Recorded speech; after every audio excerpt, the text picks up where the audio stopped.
छुट्टी पर चले गए। लेकिन इसके बाद सवाल ये उठने लगे कि यौन उत्पीड़न जैसे संगीन मामले में क्या अपनी तरफ से ही खुद को सजा दे दिया जाना काफी है? क्या इस मामले पर कानूनी कार्रवाई नहीं होनी चाहिए? क्या ये तहलका का आंतरिक मामला है? और इस पर अब गोवा पुलिस ने जांच शुरू कर दी है। गोवा में थिंक फेस्ट के दौरान ये हरकत की थी तरुण तेजपाल ने। पीड़ित लड़की ने चिट्ठी के जरिए पूरा वाकया तहलका की मैनेजिंग एडिटर सोमा चौधरी को बताया था और इसके बाद तरुण तेजपाल ने एक चिट्ठी भेजी जिसमें कहा गया कि कुछ घटनाओं की वजह से वो 6 महीने की छुट्टी पर जा रहे हैं। हालांकि अपने बुरे बर्ताव के लिए उन्होंने माफी मांग ली है। यहां यौन उत्पीड़न का जिक्र नहीं किया गया। बुरे बर्ताव की बात तरुण तेजपाल ने अपनी चिट्ठी में लिखी थी। वहीं गोवा सरकार के इस मामले की जांच के फैसले को राष्ट्रीय महिला आयोग ने सही कदम बताया। साथ ही आयोग इस मामले के फॉलोअप की बात भी कह रहा है। एनसीडब्ल्यू इसको फॉलो करेगी। हम चाहेंगे कि लड़की एनसीडब्ल्यू को भी लिखे वो, और हमने तो अगर लिखे न लिखे हमने ऑलरेडी उसको कॉग्निजेंस लिया है। हमने प्रेस काउंसिल ऑफ इंडिया को भी लिखा है और जैसे हमने कहा किसी एनजीओ ने भी एक लेटर दिया था कि इसकी जांच की जाए। तो NGO is a third party, फिर भी पब्लिक इंटरेस्ट लिटिगेशन है। पब्लिक भी चाहती है इसमें कि क्या होना चाहिए। पब्लिक को भी एक अपेक्षा रहती है कि इतना बड़ा संगीन मामला है, इसमें गवर्नमेंट क्या करती है, लोग क्या करते हैं, पुलिस क्या करते हैं, एनसीडब्ल्यू क्या करते हैं। इसलिए हमने वो टेकअप किया है, कॉग्निजेंस लिया है और कंसर्न अथॉरिटी को इसके ऊपर एफआईआर के लिए रिकमेंड किया है। लाइव इंडिया संवाददाता शैलेंद्र हमारे साथ लाइव जुड़ चुके हैं। शैलेंद्र, एक तरफ गोवा पुलिस की जांच शुरू हो चुकी है, दूसरी तरफ महिला आयोग ने भी इस मामले को संज्ञान में ले लिया है। तरुण तेजपाल के लिए मुश्किलें बढ़ती हुई, क्या इस मामले में अब एफआईआर होकर गिरफ्तारी भी हो सकती है? बिल्कुल चंदन, तरुण तेजपाल की मुसीबतें बढ़ चुकी हैं और राष्ट्रीय महिला आयोग ने सुओ मोटो इस पे कल ही ले लिया था। और गोवा पुलिस का भी ये कहना है कि वो आने वाले समय में जिस तरीके से उसने कल एक मेल जारी करके सोमा चौधरी से ये पूछा है कि विक्टिम ने क्या क्या कन्वर्सेशन, क्या पहले शिकायत की थी, उसके बाद तहलका ने क्या रिप्लाई किया था और क्या उसके बाद विक्टिम का ये मेल आया कि वो सेटिस्फाइड है, फिर उसके बाद तहलका ने किस किस तरह की कार्रवाई की, उस पूरी प्रोसीजर जो कन्वर्सेशन हुई है उसकी मेल बाकायदा जो है गोवा पुलिस ने मंगाई है। और एक प्रिलिमिनरी इन्वेस्टिगेशन शुरुआती तौर पर कर लेना चाहती है गोवा पुलिस, उसके बाद ही जो है आगे की इन्वेस्टिगेशन बनेगी। कल गोवा के मुख्यमंत्री मनोहर पारीकर ने भी कहा था कि इस मामले में जिस होटल हयात में वो रुके हुए थे, जिसमें ये सबमिट हुआ था, तहलका सबमिट हुआ था, थिंक टैंक सबमिट, वो उसमें भी उसकी जो सीसीटीवी फुटेजेस हैं उनको खंगाला जाएगा। साथ ही जिस लिफ्ट में ये घटना हुई उसकी भी फॉरेंसिक जांच की जाएगी और साथ ही जिस कमरे में ये लड़की ठहरी हुई थी उसकी भी फॉरेंसिक जांच की जाएगी कि किस तरीके से, क्योंकि ये सामान्य केस नहीं है। बिल्कुल, ये सामान्य केस नहीं है, ये तरुण तेजपाल से जुड़ा मामला है और तहलका जैसे प्रतिष्ठित संस्थान से जुड़ा हुआ मामला है। समाजसेवियों का कहना है कि तरुण तेजपाल आरोपी हैं और उन्हें खुद अपनी सजा तय करने का कोई अधिकार नहीं। मांग तो ये भी की जा रही है कि इस मामले में जल्द से जल्द मामला दर्ज हो और तरुण तेजपाल की गिरफ्तारी की जाए। यौन उत्पीड़न हुआ है इस बात को माना जाए और तहलका के सारे इंटरनल एम्प्लॉयज को बताया जाए कि यौन उत्पीड़न की घटना हुई है। उसके बाद यौन उत्पीड़न को डील करने के लिए कमेटी सेटअप हो, ये मांग किया है उसने कानून के तहत, यौन उत्पीड़न कानून के तहत, और इसके तहत प्रॉपर प्रोसीजर हो, प्रॉपर इंक्वायरी हो और प्रॉपर पेनल्टी हो। दरअसल मिस्टर तेजपाल अपने आप को प्रायश्चित बता करके वो दरअसल इस पूरी प्रक्रिया से कन्ने काट रहे हैं। तहलका ने कहीं नहीं माना है कि यौन उत्पीड़न की घटना हुई है। तहलका के अभी जो एडिटर है उनसे पूछा जा रहा है तो वो कह रही है ये इंटरनल मैटर है और कंप्लेंट की क्या नेचर है मुझे नहीं बताना पड़ेगा। इस वक्त 3 प्रोफेशन आ गए लाइमलाइट में, एक ही नहीं, पत्रकारिता भी लाइमलाइट में आई, बार भी आई, जो लीगल प्रोफेशन भी आया, जुडिशियल प्रोफेशन भी आया। तो ये बीमारी, इसका मतलब क्रॉस द बोर्ड है। ये जितनी खुलती जाएगी उतनी कम होती जाएगी, लेकिन इसको खुलना भी जरूरी है और इसको सजा दिलाना भी जरूरी है ताकि रूल ऑफ लॉ प्रिवेल करे इस देश में और महिलाएं ज्यादा सुरक्षित महसूस करें। अगर कंप्लेनेंट बोलता है कि मैंने ये किया है, गुनाह किया है और मैं अपने आप को सजा दूंगा, तो ये कोई कानूनी तरीके से बैठता नहीं और ऐसा नहीं होता। इसके लिए हमारे इंडिया में एक सिस्टम बनी है, वो क्रिमिनल जस्टिस सिस्टम है, कानून के ऊपर कोई नहीं है। तो इस हिसाब से उस एंगल से हम इस चीज को देखेंगे और उसके ऊपर जो कुछ एक्शन लेना है वो ले लेंगे। कानून में सजा जेल की हवा है, स्टेप डाउन नहीं है। यही तो मैं कहती हूँ कि आपकी जो ये आपने स्टेप डाउन किया ये कोई सजा थोड़ी है। शैलेंद्र इस खबर पर ज्यादा जानकारी के साथ हमारे साथ बने हुए हैं। शैलेंद्र, तहलका की तरफ से पहले इसे आंतरिक मामला बताया गया, बाद में कहा गया कि हमें थोड़ा वक्त दीजिए प्रतिक्रिया देने के लिए, सफाई देने के लिए। बड़ी मुश्किल में है तहलका और जवाब नहीं सूझ रहा है। क्या कुछ अब कहा जा रहा है तहलका की तरफ से? देखिए चंदन, तहलका की भूमिका और तहलका मैनेजमेंट की भूमिका इस पूरे के पूरे मामले में संदेह के घेरे में है, क्योंकि जिस तरीके से उस महिला पत्रकार ने तहलका की जो मैनेजिंग एडिटर हैं शोमा चौधरी, उनसे शिकायत की और उसके बाद भी ये मामला केवल रफा दफा करने तक सीमित कर दिया गया और तरुण तेजपाल चले गए। तो कहीं न कहीं तहलका की मैनेजमेंट इसमें पूरी के पूरे संदेह के घेरे में है। सवाल जो समाजसेवी हैं, जो महिलाओं से जुड़े हुए संगठन है, वो ये भी उठा रहे हैं कि शोमा चौधरी एक महिला है और एक महिला का उत्पीड़न होता है उन्हीं की संस्था में और वो पुलिस के पास शिकायत नहीं करती हैं और वो मामला रफा दफा तक पहुंच जाता है और वो उसके बाद वो मीडिया पर आकर ये कहती हैं तरुण तेजपाल की तरफ से कि महिला जो पत्रकार है वो संतुष्ट है, लेकिन महिला पत्रकार कहती है वो किसी भी तरह से संतुष्ट नहीं है। तो ये कहीं न कहीं जाहिर सी बात है, पूरी लीपापोती करने की कोशिश की जा रही है महिला पत्रकार को संतुष्ट बता करके। वहीं इस मामले को लेकर के तरुण तेजपाल पर बीजेपी का क्या कहना है वो हम आपको सुनाते हैं। एक पत्रिका के संपादक पे ये गंभीर विषय है। व्यक्ति कौन है हमारी रुचि उसमें नहीं है, लेकिन जो सामान्य कानून की प्रक्रिया है वो होनी चाहिए और कानून का तकाजा ये कहता है कि जिस संस्था के साथ वो जुड़े हुए हैं वो अपनी एक इन हाउस इंक्वायरी करें, जो सुप्रीम कोर्ट गाइडलाइंस और संसद ने कानून बनाया उसके तहत होगी।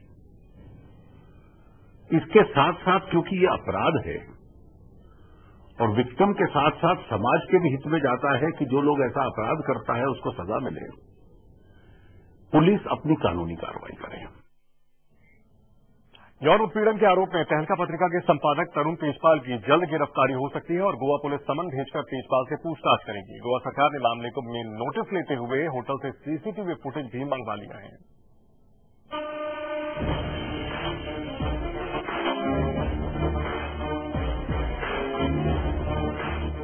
स्कैंडल से तहलका।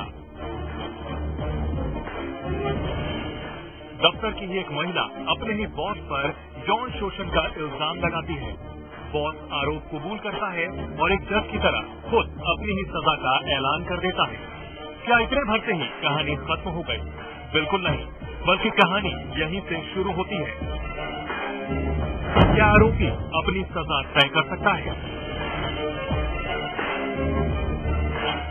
पाप करो और गंगा नहाओ, ये कहावतें किताबों में अच्छी लगती हैं, लेकिन कानून में इनकी कोई जगह नहीं। गुनाह हुआ है तो सजा कानून देगा। I want to address all questions that have been raised. Please give me a chance to do it in the correct fashion. I'm not a fugitive. Tarun's not a fugitive. This institution is not a fugitive. There's a grievous incident that's happened. Please let us address. देश की महिलाएं कहीं भी हों, महफूज हों, महिलाओं पर जुर्म खत्म हो, ये आवाजें सड़क से संसद तक उठती हैं। सुप्रीम कोर्ट तमाम निर्देश देता है, तमाम कानून बनाए जाते हैं, मगर शिकायतें अब भी कायम हैं। शायद इसलिए क्योंकि इन शिकायतों को अब तक एक मिसाल की तलाश है। ज्यादा पीछे जाने की जरूरत नहीं, क्योंकि इस वक्त भी 3 नमूने देश के सामने हैं। तहलका स्कैंडल, जहां पीड़ित ने कानून का दरवाजा नहीं खटखटाया और आरोपी खुद ही जज बन गया। दूसरा सुप्रीम कोर्ट का ताजा स्कैंडल, जहां इंटर्न वकील जांच कमेटी के सामने बयान देने ही नहीं पहुंची। और तीसरा गुजरात का जासूसी कांड, जहां एक महिला की निजी जिंदगी में ताक झांक होती है, मगर महिला की तरफ से कोई शिकायत सामने नहीं आती। बेशक तस्वीर अलग हो, मगर इन सभी मामलों की तासीर एक है। पीड़ित का पर्दे में रहना ही आरोपियों की ताकत बन गया। यही वजह है कि तरुण तेजपाल ने खुद ही अपनी सजा तय कर ली और अपने पाप को पश्चाताप का नाम देकर कहानी खत्म कर दी। यही वजह है कि जासूसी कांड में अमित शाह के साहब को किसी जांच की कोई गुंजाइश नजर नहीं आती। बॉस सताए तो आवाज उठाएं। ये तमाम कानून आपके लिए हैं। अदालत की चौखट हमेशा खुली है। आपकी खामोशी खतरनाक है, इसलिए बॉस सताए तो आवाज उठाएं। मोहम्मद सईद के साथ आशीष पांडे, लाइव इंडिया, दिल्ली। तहलका की इस महिला पत्रकार ने एक मिसाल दी है जिस तरह से उसने अपने ही बॉस के खिलाफ आवाज उठाई है, और इस खबर पर हमारी चर्चा लगातार जारी रहेगी। शैलेंद्र हमारे साथ इस खबर पर ज्यादा जानकारी के साथ बने हुए हैं। वक्त है एक छोटे से ब्रेक का, आप देखते रहिए लाइव इंडिया।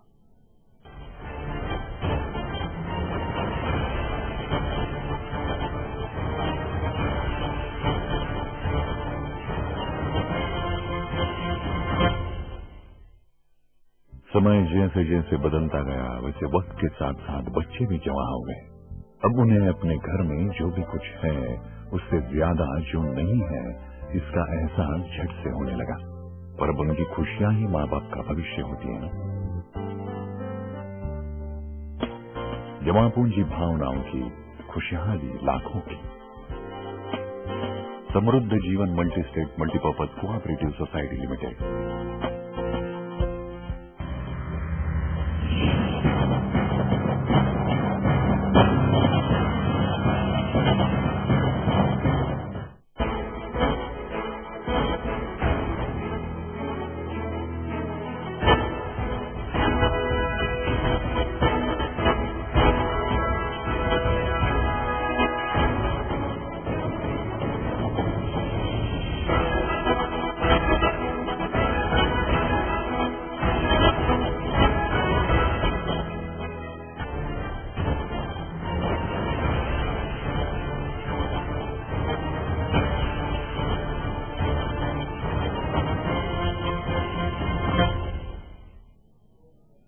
ब्रेक के बाद आपका स्वागत है। बॉस सताए तो आवाज उठाएं, ये सवाल उठा है हाल के 3 बड़े मामलों से, जिसने सियासत ही नहीं बल्कि समाज में भी तूफान खड़ा कर दिया। तीनों ही मामलों में महिलाओं के साथ किसी न किसी तौर पर ज्यादती की बात सामने आ रही है।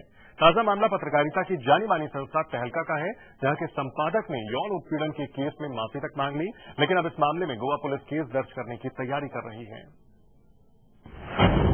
खबरों से तहलका मचाने वाली संस्था में तहलका के संपादक पर यौन शोषण का आरोप। संपादक ने खुद ही तय कर ली सजा। क्या आरोपी खुद तय कर सकता है सजा? अपने संस्थान की महिला कर्मचारी के यौन शोषण के आरोप में घिरने के बाद तहलका के संपादक तरुण तेजपाल ने एक अजीबोगरीब फैसला लिया। सबसे पहले जरा यौन शोषण के आरोपी की अपने लिए तय की गई सजा सुनिए। My priority is that the aggrieved journalist should feel that she is being done justice by and being driven by what she wants. Please allow me the priority to attend to her first. To my understanding, she wanted an apology. It was given to her. We stepped down, which was not something she had asked for. It was over and above that. तहलका के संपादक पर यौन शोषण का ये मामला गोवा का है, जहां वो अपनी महिला सहकर्मी के साथ थिंक टैंक फेस्ट में पहुंचे थे। सबसे हैरानी की बात तो ये है कि ये शर्मनाक हरकत उस दिन हुई जब फेस्ट में बहस का मुद्दा ही यौन शोषण और बलात्कार था। आरोपों के मुताबिक तरुण तेजपाल ने अपनी महिला सहकर्मी के साथ 2 दिन तक लगातार छेड़छाड़ और जबरदस्ती करने की कोशिश की। पहले महिला ने तरुण तेजपाल की हरकत के बारे में अपने दूसरे सहकर्मियों को बताया। इसके बाद जब छेड़छाड़ और जबरदस्ती की कोशिश दूसरे दिन भी हुई तो महिला ने संस्था की मैनेजिंग एडिटर शोभा चौधरी को ईमेल भेजकर अपनी शिकायत दर्ज कराई। लड़की की शिकायत के बाद तरुण तेजपाल ने अपनी सजा खुद ही तय कर ली। उन्होंने अपनी बात अपनी मैनेजिंग एडिटर शोभा चौधरी को ईमेल के जरिए भेजी, जिसके बाद शोभा ने पूरे स्टाफ को तरुण के फैसले की जानकारी दी। आपको दिखाते हैं कि तरुण तेजपाल ने किस तरह से गुनाह के बाद अपनी सजा खुद तय कर ली। तहलका गुनहगार ने तय कर ली सजा। पिछले कुछ दिन मेरे लिए काफी कड़े इम्तिहान वाले रहे। मैं पूरी तरह से इसकी जिम्मेदारी लेता हूँ। मेरे एक गलत अंदाजे हालात को सही ढंग से न समझ पाने की वजह से एक ऐसी दुर्भाग्यपूर्ण घटना हुई जिससे लड़ाई के लिए हम पहचाने जाते हैं। मैंने संबंधित पत्रकार से अपने बुरे बर्ताव के लिए पहले बिना शर्त माफी मांग ली है, लेकिन मैं महसूस कर रहा हूं कि और प्रायश्चित की जरूरत है, क्योंकि इसमें तहलका का नाम जुड़ा है। इसलिए मैं महसूस करता हूं कि सिर्फ शब्दों से प्रायश्चित नहीं होगा, मुझे ऐसा प्रायश्चित करना चाहिए जो मुझे सबक दे। इसलिए मैं तहलका के संपादक पद से और तहलका के दफ्तर से खुद को 6 महीने के लिए अलग करने की पेशकश कर रहा हूं। तो मैंने एक मामला सीरियसली लिया है और मैंने प्राथमिक जो इंक्वायरी होती है उसकी ऑर्डर दे दी है। वो प्रिलिमिनरी इंक्वायरी के बाद में जो कुछ बाहर आ जाएगा वो उसके हिसाब से आगे बढ़ेंगे। तरुण की इस चिट्ठी से कई सवाल खड़े हो रहे हैं। सवाल उठता है कि क्या कोई गुनहगार अपनी सजा खुद तय कर सकता है। तेजपाल के इस फैसले के बाद संस्था ने दावा किया कि पीड़ित संतुष्ट है, लेकिन पीड़ित ने संस्था के दावों को नकारते हुए कहा कि वो संस्था के फैसले से संतुष्ट नहीं है। विकास चंद्रा, लाइव इंडिया, दिल्ली। तो तरुण तेजपाल ने चिट्ठी के जरिए खुद का गुनाह कबूल किया, लेकिन यहां बुरे बर्ताव का जिक्र किया। आइए अब आपको दिखाते हैं कि लड़की ने अपनी शिकायत में उस चिट्ठी में जो उन्होंने शोमा चौधरी को भेजी थी क्या लिखा था। मुझे बड़े अफसोस के साथ ये बात लिखनी पड़ रही है। मैं चाहती थी कि इन बातों को कहने के लिए मैं कोई और तरीका अपनाऊं। तहलका के एडिटर तरुण तेजपाल ने पिछले हफ्ते 2 बार मेरा यौन शोषण किया। मैं उसी वक्त आपको फोन करना चाहती थी, आपसे मिलकर बताना चाहती थी कि तरुण ने मेरे साथ क्या किया, लेकिन आप बेहद बिजी थी और मैं आपसे मिल नहीं पाई। मैं ये बताना चाहती हूं कि तरुण तेजपाल ने यौन शोषण किया, जबकि वो मेरे पिता के दोस्त और सहयोगी हैं। आपकी बेटी मेरी दोस्त है। मैं तेजपाल का बहुत सम्मान करती थी। तरुण ने मेरा 2 बार यौन शोषण किया। जो उन्होंने मेरे साथ किया उससे मैं मानसिक रूप से बेहद बेचैन थी। मैं अपने 3 सहयोगियों के पास गई और उन्हें सारी जानकारी दी। जब तरुण ने दूसरी बार मेरा यौन शोषण किया तब मैंने आपकी बेटी को भी बताया कि मेरे साथ क्या हुआ। जब तरुण को ये मालूम हुआ कि मैंने उनकी बेटी को बताया तब उन्होंने मुझसे झगड़ा किया। उसके बाद मैं बुरी तरह से डर गई। मैं उनको नजरअंदाज करने लगी। मैं उनसे मिलने से कतराने लगी। मैं उनसे तभी मिलती थी जब कई लोग उनके साथ होते थे। एक दिन शनिवार की शाम तेजपाल ने एक मैसेज भेजा। उसमें बताना चाहा कि तुम मुझे गलत समझ रही हो, मैं शराब के नशे में था और जो हुआ तुम उसे गलत ढंग से ले रही हो, लेकिन उन्होंने जो किया उसे समझने में कोई गलती नहीं कर सकता। आप समझ सकती हैं कि जो कुछ हुआ वो कितना गंभीर है। ऐसे में सुप्रीम कोर्ट की विशाखा गाइडलाइंस के मुताबिक पूरे केस की जांच के लिए एक कमेटी बनाई जाए। मैं तरुण से इस हरकत के लिए लिखित माफीनामा चाहती हूं, जो मेरे अलावा पूरी संस्था को भेजा जाए। तरुण या किसी को भी ये अधिकार नहीं है कि महिला सहकर्मी के साथ इस तरह का बर्ताव करे। शैलेंद्र हमारे साथ इस खबर पर लगातार बने हुए हैं। शैलेंद्र, इस पूरे मामले को लेकर बड़ा सवाल ये उठता है कि क्या किसी संस्था में बॉस खुद ये तय कर सकता है कि उसे क्या सजा मिलेगी। इस मामले में ना कमेटी गठित की गई है, ना ही कोई और कदम उठाया गया। चंदन, ये तो उन्होंने खुद तय कर लिया और क्रिमिनल जस्टिस सिस्टम में खुद का प्रायश्चित, उन्होंने कहा, तरुण तेजपाल ने कहा कि वो हिमालय की कंदराओं में जाएंगे और वहां प्रायश्चित करेंगे। तो इस तरीके का कोई भी सिस्टम क्रिमिनल जस्टिस सिस्टम में नहीं है कि वो जाकर के अपना प्रायश्चित करें। इसमें तहलका की भूमिका संदेह के घेरे में, और तरुण तेजपाल ने जिस तरीके से पूरे के पूरे मामले में पर्दा डालने की कोशिश की है वो कहीं वो पूरा का पूरा एक क्राइम उन्होंने कमिट किया है और ये बलात्कार है, जिस पर वो ये कह रहे हैं कि वो महिला संतुष्ट है और वो केवल अपॉलॉजी उस पर कह रहे हैं कि मैं केवल माफी मांगता हूं, इस पे ये काफी नहीं है। और महिला ने बिल्कुल साफ कहा है कि वो इससे संतुष्ट नहीं है। तो अपने आप माफी मांगना ये कहीं ये कानून इसमें जरूर तरुण तेजपाल के आड़े आएगा। जी बिल्कुल कानून आड़े आएगा, क्योंकि अपने ही आपको खुद से सजा दे देना ये काफी नहीं कहा जा सकता। शैलेंद्र, बहुत शुक्रिया पूरी जानकारी के लिए। वक्त एक छोटे से ब्रेक का, आप देखते रहिए लाइव इंडिया।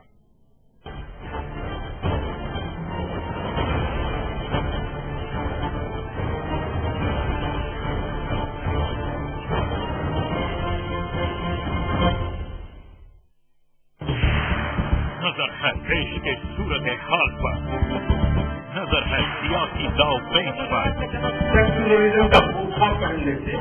नजर है जनता से जुड़े सवालों पर। आम आदमी का खाना ही मुश्किल हो गया, महंगाई बढ़ गई है यार, 2 महीने के बाद 2 रुपया बढ़ रहा है। नजर है देश की तरक्की पर, नजर है हर इलाके हर शहर पर, नजर है पूरे इंडिया पर। लाइव इंडिया, नजर है हमारी हर खबर पर।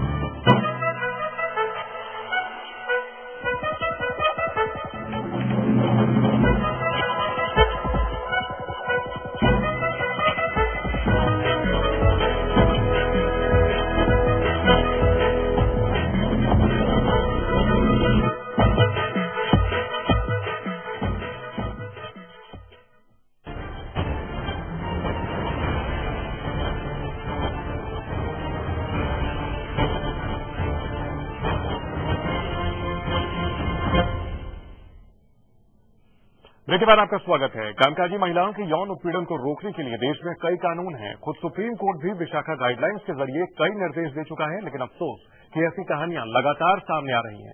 क्या है विशाखा गाइडलाइंस, एक नजर डालते हैं। सुप्रीम कोर्ट ने जारी की थी ये गाइडलाइंस। इसके मुताबिक कार्यस्थल में महिला कर्मचारियों के यौन शोषण को रोकने के लिए दिशा निर्देश दिए गए हैं। क्या करें? असंगठित क्षेत्रों में भी यह कानून लागू होता है। हर संस्था में यौन उत्पीड़न के लिए जांच समिति गठित हो। कोई महिला ही इस समिति की अध्यक्ष हो। एक तय समय के अंदर समिति मामले की जांच करे। जांच के बाद आरोपी पर नियम के मुताबिक कार्रवाई की जाए। जांच के बाद सही कानूनी प्रक्रिया का भी पालन किया जाए।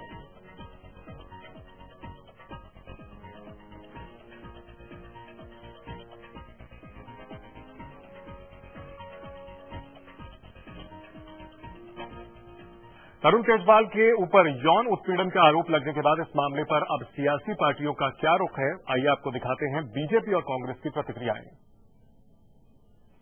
देखिए, अत्यंत ही एक संवेदनशील मामला है और इसके पूरे तथ्यों की जानकारी लेकर अगर इसके ऊपर कोई प्रतिक्रिया बनती होगी तो जरूर हम वो प्रतिक्रिया आपके समक्ष रखेंगे, क्योंकि जैसे आपको मालूम है कि कल से हम लोग सब यहीं हैं और आज समाचार पत्रों में कुछ खबरें छपी हैं, तो उसके तय में जाकर सभी चीजों की जानकारी प्राप्त करके उसके ऊपर अगर कोई प्रतिक्रिया बनती होगी तो जरूर आपके समक्ष रखेंगे। तरुण तेजपाल ने जिस प्रकार से सार्वजनिक रूप से अपनी इस असॉल्ट को स्वीकारा है, उसको देखते हुए काफी नहीं है कि वो मात्र 6 महीने के लिए अपनी कुर्सी छोड़े, बल्कि जो कानूनी प्रक्रिया है उसके माध्यम से उन्हें कड़ी से कड़ी सजा होनी चाहिए। भारत के जो सूचना और प्रसारण मंत्री हैं, उन्होंने तरुण तेजपाल के बयान के बावजूद भी अपना आक्रोश एवं अपना खेद इस विषय पर व्यक्त नहीं किया है। वो क्यों तरुण तेजपाल को और तहलका को क्लीन चिट देना चाहते हैं, आज ये प्रश्न मैं पूछना चाहती हूँ। जाहिर है कि तरुण तेजपाल की शख्सियत इतनी बड़ी है कि इसको लेकर के आवाज उठना लाजमी है। तरुण तेजपाल जिन्होंने कई बड़े स्टिंग ऑपरेशन किए हैं, उनकी वजह से कई खुलासे भी सामने आए और अब उन पर खुद ऐसे आरोप लगे। महिलाओं के अधिकार के लिए आवाज उठाती रही है तहलका और खुद तहलका के एडिटर इन चीफ तरुण तेजपाल पर ऐसे आरोप लगते हैं। जरूरत अब यही है कि इस पूरे मामले में ऐसा सबक दिया जाए ताकि आगे इस तरह की कोई भी घटना सामने न आए। हमारी खास पेशकश में फिलहाल इतना ही। देश और दुनिया की दमदार खबरों के लिए आप बने रहें लाइव इंडिया के साथ।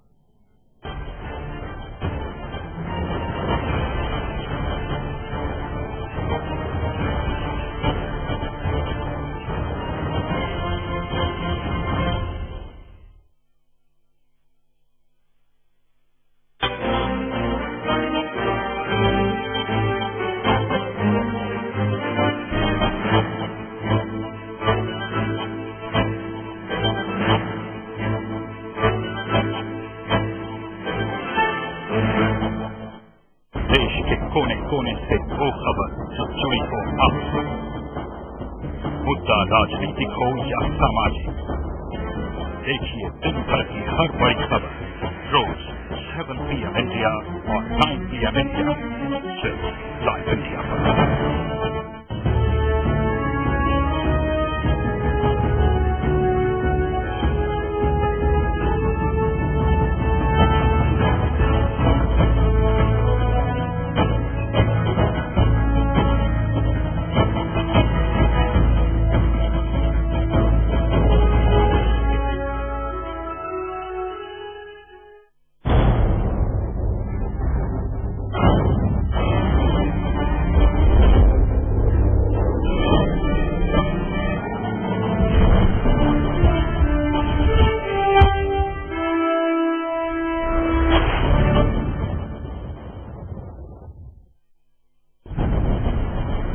एक पल में बदल जाती है दुनिया, एक पल में बदल जाती है किस्मत, एक पल की घटना डालती है आपकी पूरी जिंदगी पर असर। इसलिए हम रखते हैं हर घटना की खबर, आप पर असर डालने वाले हर बदलाव पर नजर, खबरों का पूरा हाल सभी पहलुओं के साथ। लग गया खबर हमारी, फैसला आपका।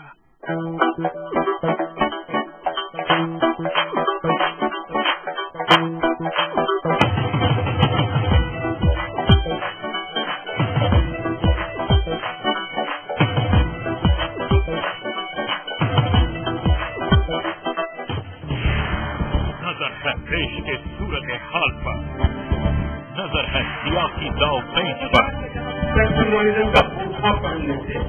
नजर है जनता से जुड़े सवालों पर। आम आदमी का खाना ही मुश्किल हो गया, महंगाई बढ़ गई है, हर 2 महीने के बाद 2 रुपए बढ़ रहे हैं।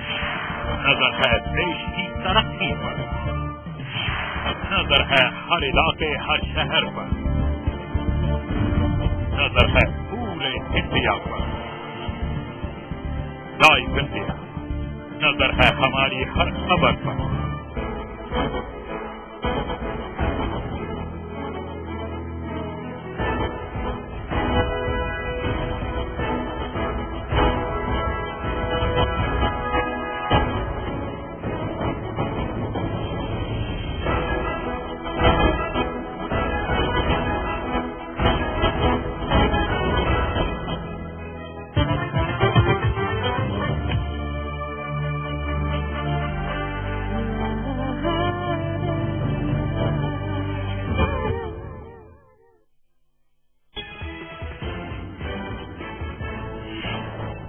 स्टिंग ऑपरेशन पर आप पार्टी का आरोप, साजिश के तहत फंसाया गया। केजरीवाल का बयान, मीडिया सरकार नहीं दे रहा स्टिंग के फुटेज। शाजिया ने भोलेपन में दिया बयान। धार्मिक भावनाओं को चोट पहुंचाने के मामले में फंसे कुमार विश्वास, दिल्ली पुलिस ने मामला किया दर्ज। स्टिंग में मुसलमानों को किया है कमेंट। यौन शोषण मामले में फंसे तरुण तेजपाल के खिलाफ गोवा पुलिस ने शुरू की जांच। पूछताछ के लिए गोवा पुलिस भेज सकती है समन। जेटली ने भी कार्रवाई की मांग। मध्य प्रदेश के मंदसौर और बालाघाट में राहुल की रैली। कांग्रेस कोर ग्रुप की बैठक आज। मध्य प्रदेश, राजस्थान और दिल्ली विधानसभा चुनावों की रणनीति पर चर्चा के आसार। मध्य प्रदेश में मोदी ने झोंकी ताकत, आज 4 रैलियों को करेंगे संबोधित। दिल्ली विधानसभा चुनाव के लिए बीजेपी जारी करेगी घोषणा पत्र।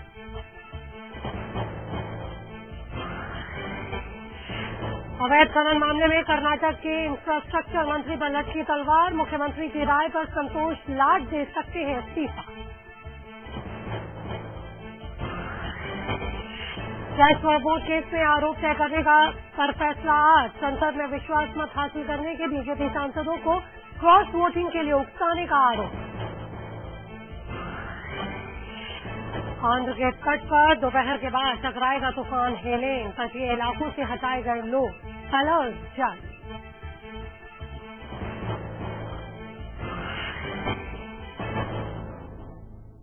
नमस्कार, लाइव इंडिया पर आपका स्वागत है। और अब से थोड़ी देर में आप पार्टी प्रेस कॉन्फ्रेंस करने जा रही है, जिसमें स्टिंग के बाद पैदा हुई हालात पर सफाई दे सकते हैं। मीडिया सरकार के स्टिंग ऑपरेशन में फंसी शाजिया इल्मी के बचाव में केजरीवाल उतर आए हैं। मीडिया से बात करते हुए केजरीवाल ने कहा कि ये पार्टी के खिलाफ साजिश है। शाजिया इल्मी भोली है। आपको बता दें कि मीडिया सरकार के स्टिंग ऑपरेशन में शाजिया इल्मी को धरने के लिए पैसे मांगते दिखाया गया है। मीडिया सरकार के स्टिंग ऑपरेशन में शाजिया इल्मी, कुमार विश्वास समेत 8 नेताओं को दिखाया गया है। स्टिंग सामने आने के बाद आपकी आपात बैठक हुई। बैठक के बाद पार्टी नेता योगेंद्र यादव और संजय सिंह मीडिया के सामने आए और 24 घंटे के अंदर स्टिंग में दिखाए गए लोगों पर फैसला करने का आश्वासन दिया। 24 घंटे की अवधि आज शाम को खत्म हो रही है और इस बीच केजरीवाल की पार्टी ने मीडिया सरकार से स्टिंग ऑपरेशन की रॉ फुटेज की मांग की है, जो उसने देने से इनकार कर दिया है। जिसके बाद केजरीवाल ने कहा है कि साजिश के तहत हमें फंसाया जा रहा है, स्टिंग ऑपरेशन किया गया है। मामले की पारदर्शिता से जांच के लिए जरूरी है